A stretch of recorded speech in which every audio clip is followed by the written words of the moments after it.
Hi viewers, welcome to our channel. Jaganmohan Reddy గారు ఢిల్లీలో తన ఎమ్మెల్యే ఎమ్మెల్సీలతో కలుపుకొని ధర్నా చేస్తున్న విషయం తెలిసిందే. అయితే ఈ ధర్నాకు అఖిలేష్ యాదవ్ గారు రావడం కూడా కాస్త ప్రత్యేకత సంతరించుకుంది.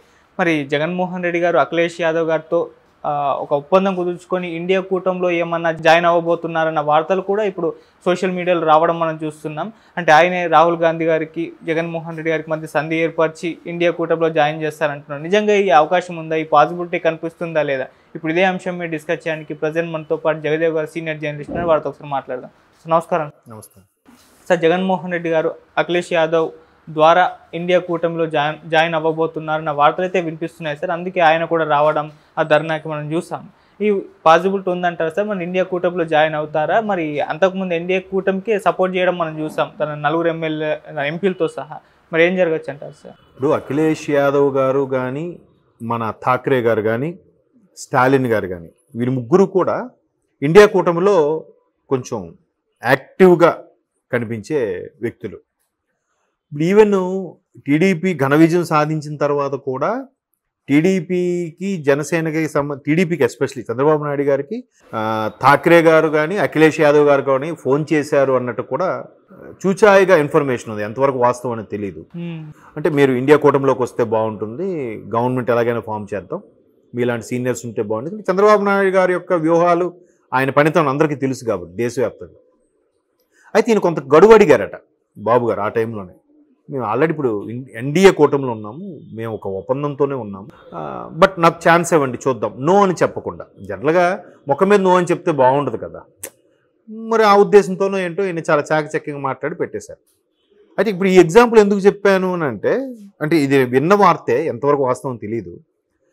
ఈ వార్త కూడా ఎగ్జాంపుల్ ఎందుకు చెప్పానంటే, అఖిలేష్ యాదవ్ ఇండియా కూటమికి సంబంధించి కొంచెం అందులో విభేదాలు వచ్చినా, ఇప్పుడు మమతా బెనర్జీ గారు ఒకవైపు యూటర్న్ తీసుకున్నా, లేదంటే ఠాక్రే గారు ఇంకోవైపు డిమాండ్ చేసిన, ఎట్లాంటి వ్యక్తులకి సంబంధించి మధ్యవర్తిగా ఉండి కాంప్రమైజ్ చేసి, ఇప్పుడు మన బీజేపీకి టీడీపీకి ఎలాగైతే సయ్యద్దు కుదరడానికి పవన్ కళ్యాణ్ గారు ఎంత కృషి చేస్తారో, అలాగా అఖిలేష్ యాదవ్ గారు కూడా మళ్ళీ మనం ఒక స్థాయిలో ఉండాలి అనే ఉద్దేశంతో, కుర్రోడు కాబట్టి కొంచెం యాక్టివ్గానే పార్టిసిపేట్ చేసి తిరుగుతున్నారు.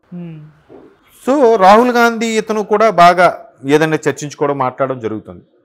జగన్మోహన్ రెడ్డి గారు మేబీ అఖిలేష్ యాదవ్ గారిని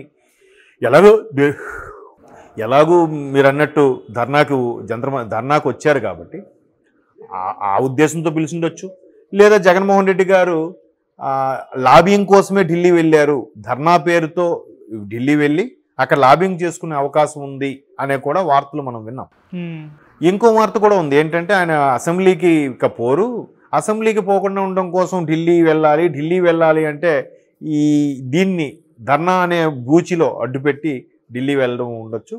అండ్ మోరోవర్ అన్నీ కలిసినట్టుగా అనుకున్నట్టుగా జరిగితే కడప ఎంపీ స్థానాన్ని అవినాష్ రెడ్డి గారితో రాజీనామా చేయించి ఈయన మళ్ళీ బై ఎలక్షన్స్కి వెళ్ళి గెలిచే అవకాశాలు కూడా ఉన్నాయి అన్నట్టుగా వార్తలు అయితే వినిపిస్తున్నాయి. సో మొత్తం మీద ఇప్పుడు పార్టీ మనుగడ ఏంటి పరిస్థితి? అలా కాకుండా 12 ఏళ్ళుగా ఈయన బెయిల్ మీద ఉన్నారు, ఈయన మీద చాలా కేసులు ఉన్నాయి. ఇటువంటి నేపథ్యంలో ఈయనకు ఒక సెంట్రల్లో ఒక పార్టీ దన్ను అవసరం. ఏం చేద్దాం ఏంటి అనే దీని మీద కూడా, లేదా సలహా సూచనలు కూడా అడగచ్చు.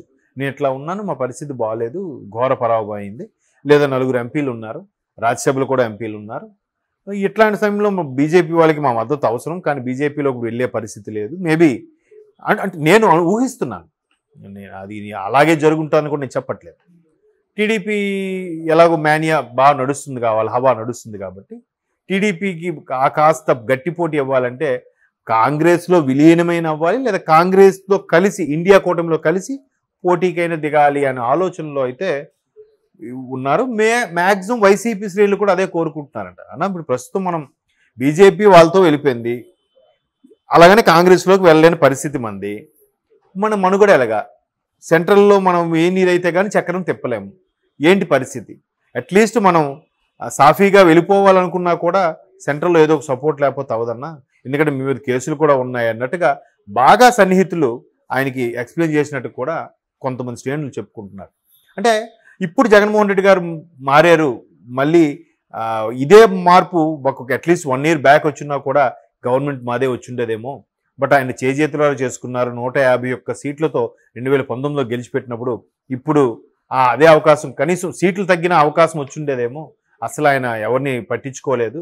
ఆ విమర్శని పక్క పెట్టడానికే ఈయన అందరినీ కలుపుకోవడం, అందరి అభిప్రాయాలు తీసుకోవడం. అన్న మీకు ఎవరెవరు మీ పక్కనే ఉండి వెన్నుపోటు పొడుస్తున్నారు, ఎవరెవరు మీకు ఇబ్బంది కలిగిస్తున్నారు, చాలామంది చెప్పి చూశారంట. ఈవెన్ ఆయన ఎన్నికలో ఘోర పరాభవం తర్వాత నెల రోజుల్లోనే 3 సార్లు పులివెందులకు వెళ్ళి వచ్చారంట. అప్పుడు జగన్మోహన్ రెడ్డి గారు కాదు, రాజశేఖర రెడ్డి గారి హయాంలో ఉన్నప్పటి నాయకులు ఎవరైతే ఉన్నారో వాళ్ళు ఆయన్ని కలుసుకొని, అయ్యా మీకు ముందు నుంచి ఉండే వాళ్ళని మీరు దగ్గర పెట్టుకోండి, ఇలాంటివన్నీ దూరం చేసుకోండి, అలా కాకుండా ముందు తల్లి చెల్లిని మీరు ఒక దగ్గరికి తీసుకురావాలి, కలుపుకోవాలి అన్నట్టుగా చాలా మీరు, బాబు ఎన్నన్నా కుటుంబం ఉన్నాక ఒకటే కదా, మీరు అలా అంటారు ఏంటని మొత్తానికి ఏదో నచ్చజెప్పే ప్రయత్నం కూడా కొంతమంది చేస్తే అది విన్నట్టుగా ఉంది, కొద్దిగా మార్పు వచ్చిందని కొంతమంది హ్యాపీగా ఫీల్ అవుతున్నారు. దానికి కారణం నిన్న ఆయన అసెంబ్లీ ముందు పోలీసుని ప్రశ్నించడమే చాలామంది, అబ్బా జగనన్న బ్యాక్, జగనన్న మళ్ళీ ఒకప్పుడు జగనన్నలాగా మాట్లాడుతున్నాడు